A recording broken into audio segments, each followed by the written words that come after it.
taste. Busting makes me feel good.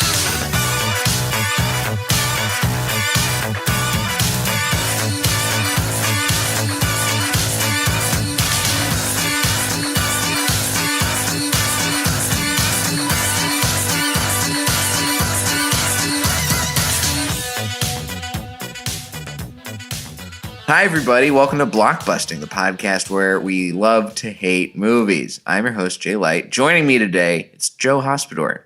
Hello. Hello. It's good to see you again. It's also good to see you again, and all your posters as well. Oh, dude, thank you. I can't tell. What are your posters? I see them briefly, but I can't. The tops are cut off. Yeah. This is all from Outside Lands up in San Francisco, and then we have the same LCD sound system poster. That's right. That. Yeah, most of these are San Francisco music festivals. I think this is a Ty Segall poster back there, and Built to Spill up in the corner. Yeah, nice. They're all around. There are some good posters. Yeah. I love me a good concert poster. I love a good concert art poster, man. Apologies. Is the video of this going to be online as well? Just out of curiosity? Or it'll be on, I mean, it's on YouTube, but there's okay, I just apologize to the viewers then for that, a seesaw of a camera angle. They will live with it, all right? The 12 people who watch this podcast on YouTube, as opposed to the majority of people who listen to it. Listen, I just want to put on a visual spectacle. That's all I do on the podcast scene, man. I really need to just put the visuals in there. Because podcasts are all about the visuals, as everybody knows. Oh man, I'm so conflicted about talking to you about this movie because you picked a movie that I rewatched during COVID and forgot how much I liked it. And okay. I know, and I'm immediately, I rewatched it again. I was telling Joe beforehand, I was flying in before we recorded, and I watched it on the plane, and I was still like, yeah, it's still getting it done for me. And I'm just gonna come in with a blank slate because I want to hear you out, and I'm intrigued because you hate Ocean's 11. I cannot stand this movie. I absolutely cannot. And before I get into this, I have to be very clear. I have seen this movie at least 20 times. I have seen this movie. This is not just like some casual offhand dislike, I'm not really into that. This is a full-on war with this movie. I have rewatched this movie and I've given it so many second and third and fourth and fifth chances, and there's nothing there for me. I'm sorry. Wow. I'm so sorry. You don't have to apologize to me. But if you like it, here's the thing. I'm not a big fan of yucking other people's yum. I think that all movies are very, art's open to interpretation. And some people like watching a bunch of handsome men trot around and rob a casino for, 2 hours. And I think that there is there's an audience there, and there is clearly a clientele that's being served. So far be it from me to judge, but I'm going to for the sake of this podcast. And I hope that you can at least appreciate my side of things. That's what I want to try and do. Yeah. I think I can understand potential reasons why somebody might not like this movie. But I want to know why you don't. It's so do you hate fun? Do you hate handsome men? Do you hate wry dialogue? Do you hate the classic blue and orange shooting style that is prevalent throughout this movie? The color palette's a whole other podcast, Jay. That's a whole other podcast. And that actually extends throughout the entire Ocean cinematic universe. That's a whole other chapter. But let me just preface this by saying this is my mom's favorite movie of all time. Okay. And my mom exclusively watched this movie, I would say, from the years 2001 to 2007. This also, in my mind, I believe set the table for my mom's appreciation and love for the hit series on HBO Entourage, with just the ritz and the celebration of fame and fortune and jazz and whatnot, glamour and all the that ritz stuff, and the glamour, the hoopla. Pools. That's a big reach, though, and again, that's a whole other rabbit hole I can go down into. Here's why I have a problem with what has been called a perfect film by Lights Camera Barstool. My problem with this movie is it is fundamentally flawed. And if I know that, and I'm not just talking about, like, I know this is a remake, we can go to the Rat Pack thing, like, it's a 1960 film before that. I am exclusively pointing at the 2001 film. And here is why.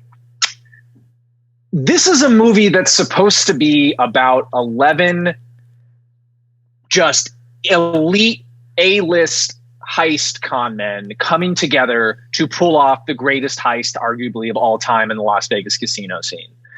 And I have a lot of appreciation for, spy movies. And I know that traditionally spy movies feature handsome men. You've got James Bond. We've got Mission Impossible with Tom Cruise. We've got, I'd even throw the Bourne Identity into there. Not exactly a spy movie, more of a thriller, but, still, handsome men running around all over the world. A hallmark of the genre. Here's the thing. I can believe in certain situations, one handsome man working undercover to try and save the world as a lone wolf, working with a network of people behind him. What I can't buy into is a crew of people coming together and one person being like, I need to rob the largest pile of money in the most populated center of the country for casino, ritz, and glamour. And I need to do it in the most undetectable way possible. My instinct is to send in 11 smoke shows, just 11 of the most handsome men who individually would command the attention of any room that they're in. Not only prancing around in broad daylight and, going around undetected, but doing it like without any consequence, and also wearing disguises in this weird, like, Clark Kent-y way where it's like you can clearly tell that's Matt Damon just with glasses. Right. It's so frustrating to watch this movie, and it's asking me to suspend so much disbelief, Jay. I mean, you're sending in this Met Gala of a men's soccer team to just rob left and right and to remain undetected. Matt Damon as a pickpocket. In what world does a man like Matt Damon look at himself in the mirror and think, God gave me a perfect body, I should stay in Chicago and rob people on the L for a living? What mindset am I supposed to buy into for that? No. There's no world in which Matt Damon is living a life where he's trying to wear layers and cover up that chiseled body that he has developed over the years. I get that. Absolutely not. And it's insulting for a film to assume that I, as an audience member, would be able to, like, sit in broad daylight and watch these people do all this behind my back. Like, it's not just like one of them going around and, like, I could even buy, like, some of the Bernie Mac scenes. I could buy a couple of, like, when Matt Damon is the Nevada Gaming Commission guy at the end, almost can buy it, almost. But, like, I just can't buy this whole, like, he's got that thing with the nose, or I think that's 12. 13. I don't know. That's 13. Thank you. Yeah.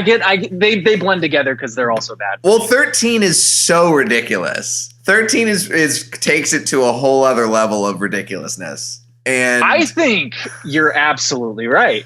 13 it's like clown level ridiculous. The thing is, 11 already shot the rocket through the roof, and 12 and 13 is just the firework exploding in the sky. It's like we've already ascended this realm of reality, and now this is just a full-on Cirque du Soleil of, like, ritz and glamour.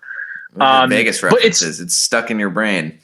It's funny that you bring up 13 though, and I don't want to get too off topic because I know these are all individual films, but in 12, I was talking to someone about this and they were like, well, it's a movie. And, Matt Damon doesn't exist in this universe. George Clooney doesn't exist in this universe. So like maybe it is just, they happen to be handsome and talented. And you know what? Fair. I can kind of believe that. I don't, like look at the Fast and the Furious movies. There's another, a group of a heist, very handsome people coming together. But again, they're loud. They come in loud. They wear it. Mm-hmm. Like they're crashing cars into buildings. Yeah. Running safes left and right, and I appreciate the honesty of that because they know that they're going to command the attention and they run with it. What bothers me about Ocean's 12 though, is that there's a particular scene, I think at like near the end, when Tess, Julia Roberts in the movie, pretends to be the real life Julia Roberts at like some red carpet event and like poses as her to like rob a Fabergé egg or something. And like, again, this argument this person was making then falls flat on its face, because if we are in a reality where Tess is a lookalike to Julia Roberts, that means that any time that she's in a room, people are going to assume that that's Julia Roberts. Right. And if Julia Roberts exists in that world, then I have to assume that the real George Clooney also exists, that the real Matt Damon also exists, which means that all these people came together in a casino, and at no point did all the thousands of people walking around the Bellagio, the MGM Grand, and the Mirage. Yeah. None of them were like, is that George Clooney? Mm-hmm. Like, it catches me. It pulls me totally out of it. Just pulls me totally out of it. I can't buy him. I have a question for you, and I'm going to run through. Okay, so first of all, rest in peace, Carl Reiner. But if he were listening to this, or Eddie Jemison were listening to this, I'm sure they would thank you for calling them handsome men at this stage in the game. Listen, Carl Reiner's a charmer, but Carl Reiner's not. He's definitely the least attractive of the handsome men in this movie. I'll give him that. I'd say Carl Reiner and Eddie Jemison, like, still in any room are a solid 8. Like, yes, in like a probably. Normal in Vegas, especially. No offense, but like, when you're wandering around casinos where the clientele is mostly senior citizens, Carl Reiner's a catch. Oh, that's a good point. I didn't even think Carl Reiner is definitely, like, if he walks in any slot machine room in any Fremont Street casino, he's pulling tail. All eyes. So I'm going to run through some of the other potential cast members. Please. And I want you to tell me if you think any of them would be more or less believable than the current cast. The original role that Matt Damon was supposed to play, Linus Caldwell, was originally Johnny Depp was considered for that role originally. Better or worse? So that's interesting, because I had read that Mark Wahlberg was also cast as well. That was, Mark Wahlberg had also originally been cast in that, but he left to go do Planet of the Apes. Yeah, I didn't know Johnny Depp had also been. Interesting. Oh, man, honestly, I think that anytime I think of Johnny Depp in Vegas, my mind obviously goes to Hunter S. Thompson, Fear and Loathing. So I think I would just automatically be pulled out of that because of that. Okay. My mind is already so glued to that. So that's not necessarily a knock on Johnny Depp so much as just his sensibilities have already been associated with another film.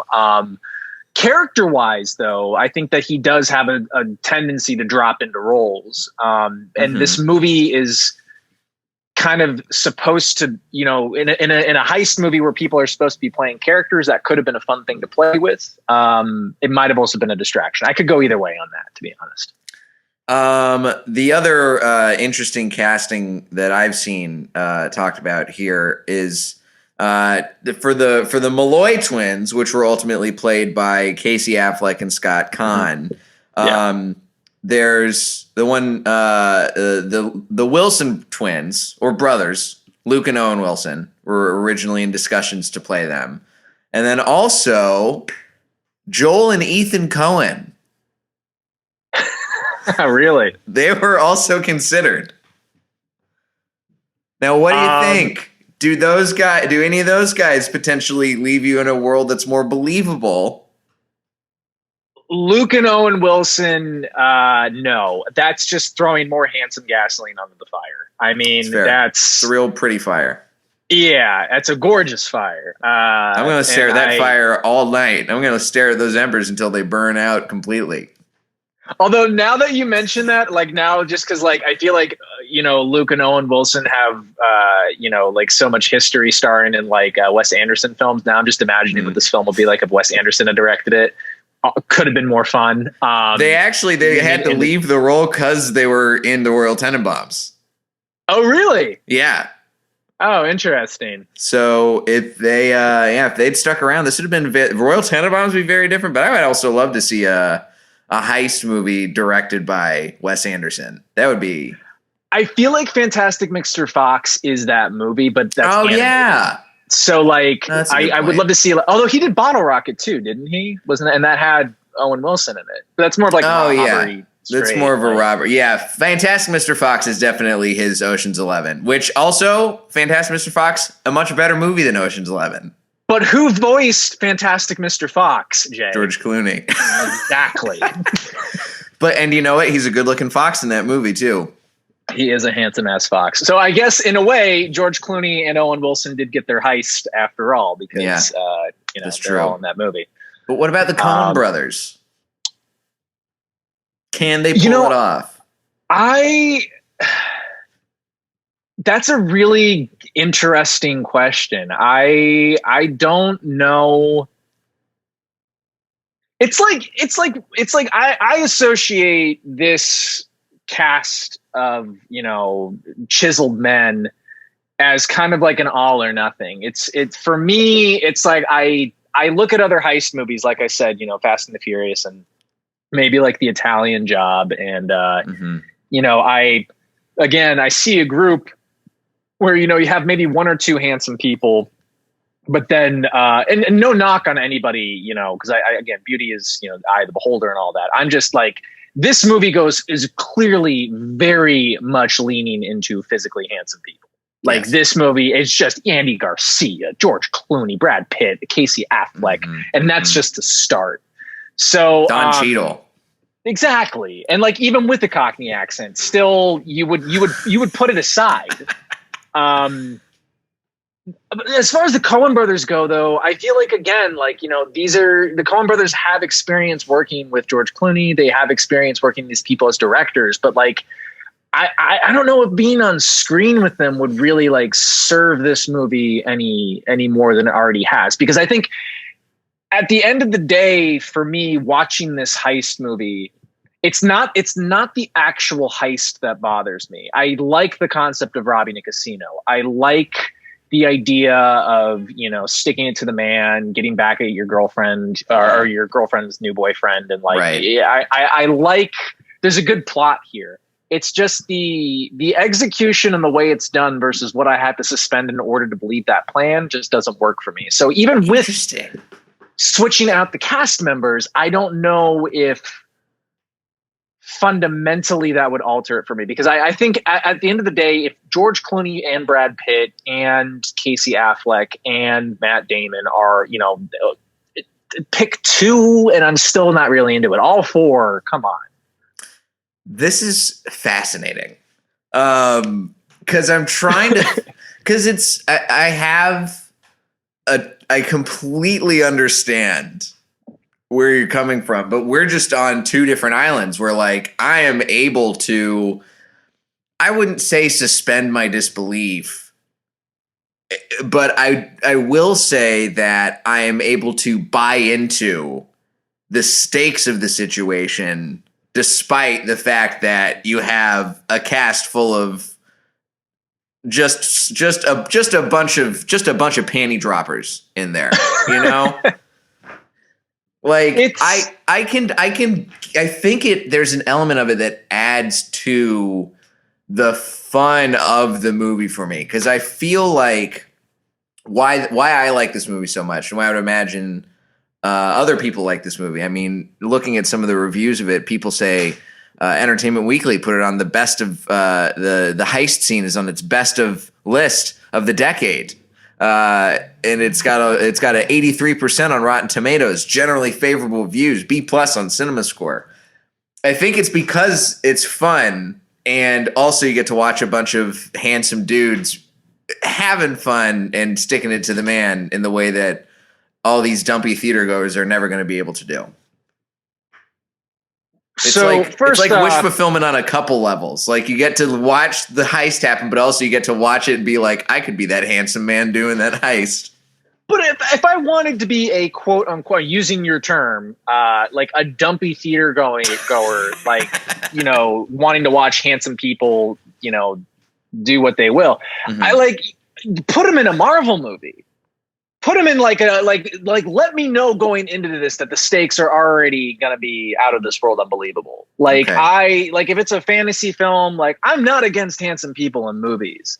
But what I am against is watching just 11 Calvin Klein mannequins claw their way undetected through casino security and like not have one of the security guards in the pit be like, that is the most handsome man I've ever seen in the world. How am I supposed to not keep my eyes on this guy?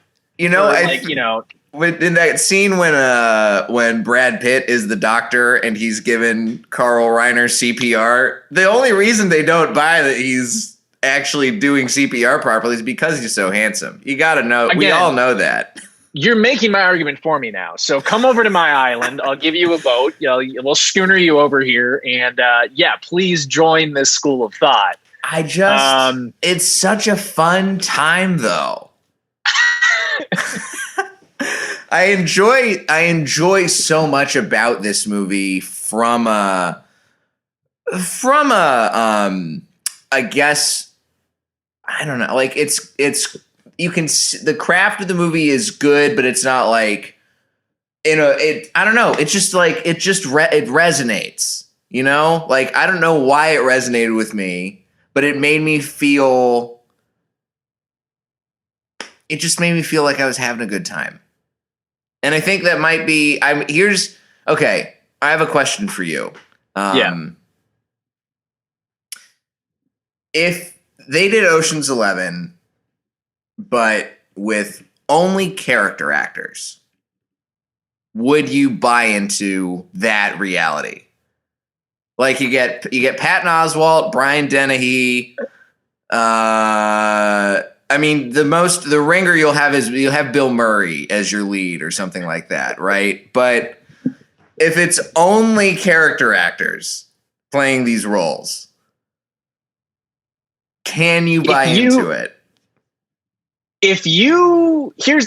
Okay, I'm going to make 2 points. Okay. The first of which I will just say flat out, if you told me that you were going to rob a casino and you said it's going to be a team of people, including, you know, George Clooney, Brad Pitt, Matt Damon, or Casey Affleck, or it's just Richard Kind for an hour and 45 minutes, I am going door number 2 every single time. I 100% would watch that. I would love to watch Richard Kind rob a bank and rob a casino. I love to watch rob anything. No.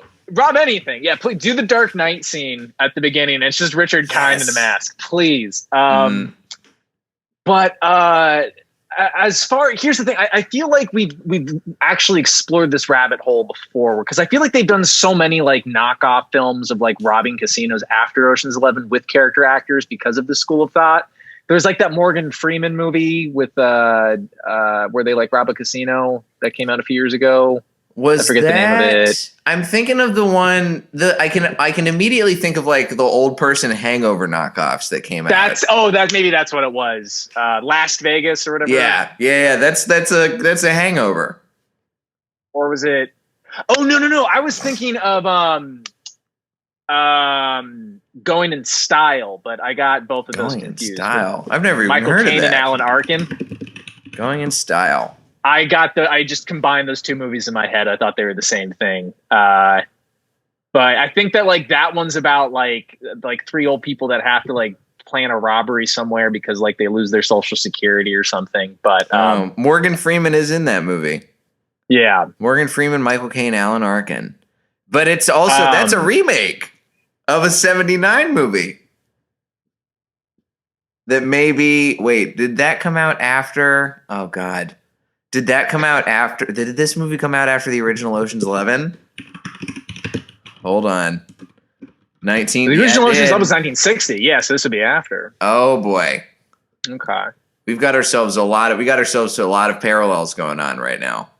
Yeah. Okay. So I don't want to get too far off track, right. But to answer your question, would I see an Ocean's 11 remake with all character actors? I would, but I also don't think that it would necessarily be the same. Because like you said, you wanted to go to the movie because it was fun, because it was like this cool, sexy, suave robbery movie, right? It's got this kind of...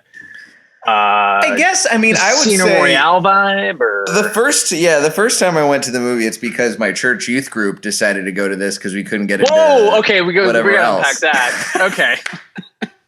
Your church youth group watched a heist movie in Las Vegas. Yeah. I love this. Oh yeah, dude. It was my I think it was one of the first movies I saw with my church youth group.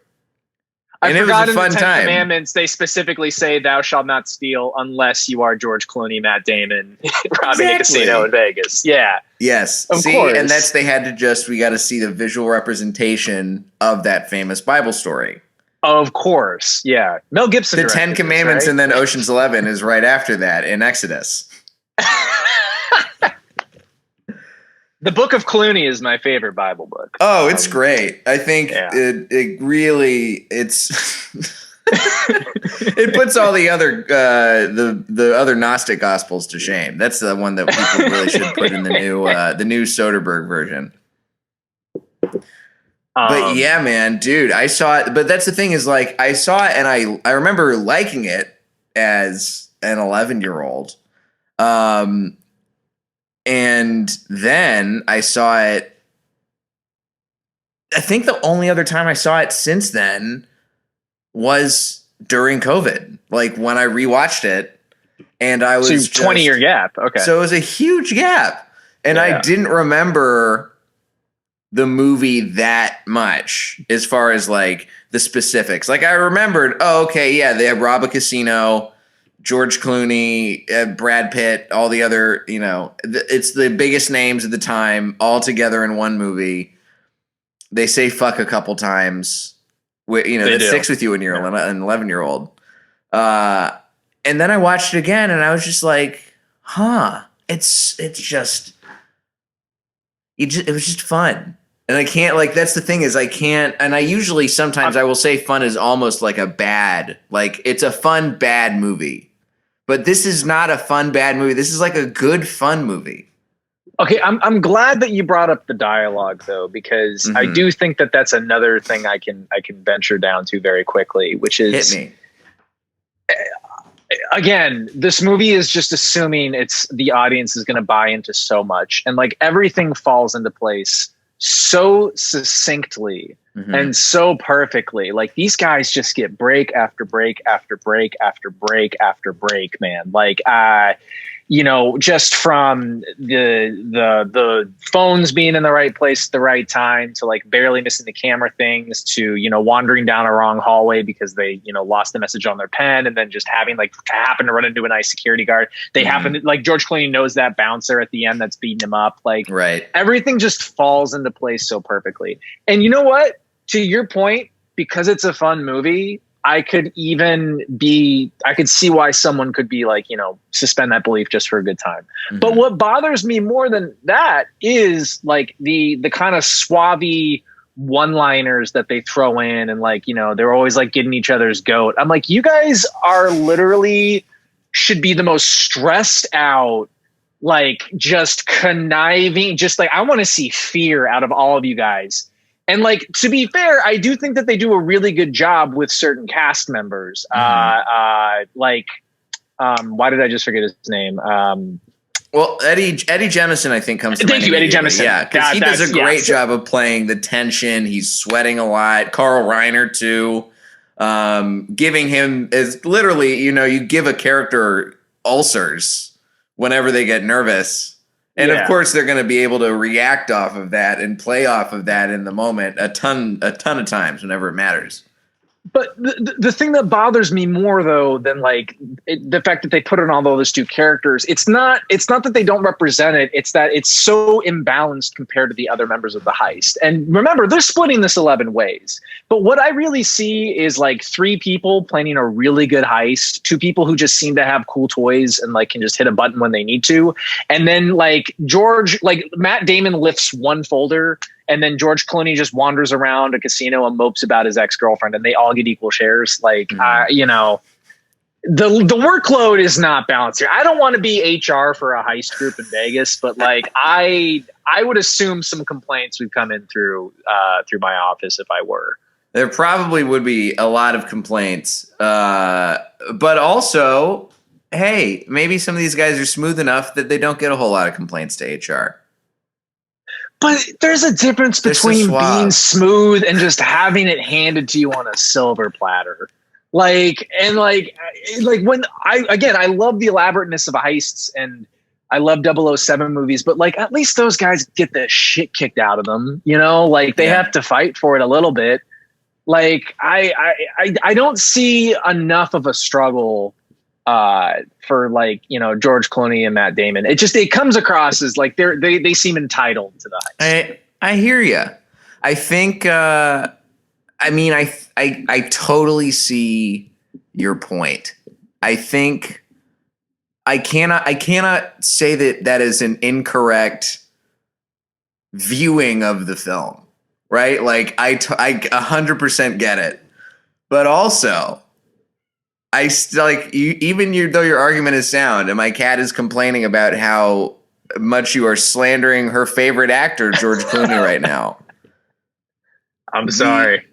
I'll apologize to Linus on your behalf after the fact. Oh, her favorite character should be Linus in this movie. I was about to say it should be Matt Damon. It should be Matt Damon. I think the more I was thinking about it as we've done this episode too. It's not just that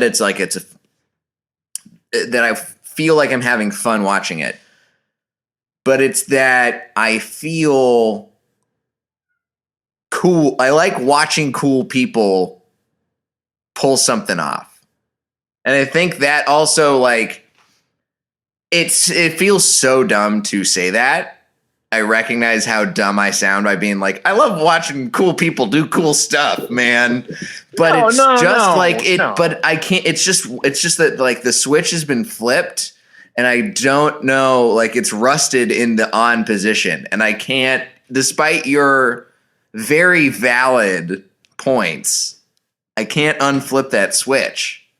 Well, it's kind of like when you watch like a commercial for Corona and like everyone's on a beach and having a good time. And like you just instantly your brain associates Corona with like, good times and like, sexy 20 somethings on a beach with white sand playing volleyball. Mm-hmm. But then in reality, you're just, at somebody's shitty back porch in Los Feliz, looking for a lime in some random person's house because you're at a party. It's right. That juxtaposition. Like, I was just recently in Vegas and I can tell you like Vegas is not that sexy. It's not like as a sexy place as that film would lead you to believe in. It is a 20-year-old movie at this point. So you could make, there's a generational gap, from when the movie was made to the present day. But, they just made Ocean's 8 and they didn't go back to Vegas. And, part of me has to believe that, that may be because, it's that illusion kind of didn't hold up.